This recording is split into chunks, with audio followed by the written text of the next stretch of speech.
Au Sénégal, Macky Sall dit n'avoir caché aucune dette, mes amis. C'est Sonko qui ment, c'est Diomaye Faye qui ment, c'est la Cour des comptes qui ment.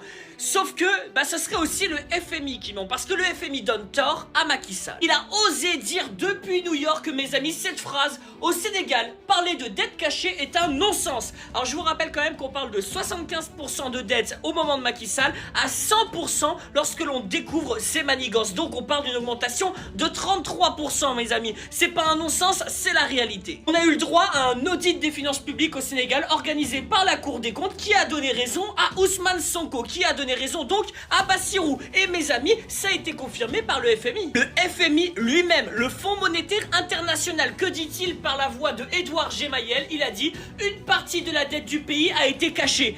Donc qui a raison? Macky Sall tout seul ou Sonko, Bassirou, la Cour des comptes et le FMI? Et c'est énervant de voir ce genre de choses parce que ces leaders africains, maintenant qu'ils sont plus en poste, à la limite qu'ils n'en parlent pas. Mais le pire là-dedans, le plus ironique, c'est que Macky Sall, il est devenu président d'une société de conseil de gestion. Comment tu veux conseiller la gestion de quoi que ce soit lorsque tu as caché une dette dans ton pays d'origine? Et si Macky Sall est aussi persuadé d'avoir raison, il a qu'à rentrer au Sénégal, faire face à ces accusations en justice et en répondre devant tous les Sénégalais. Voilà ce qu'il devrait faire. Sinon, être un peu plus discret. Allez, vive l'Afrique libre et souveraine.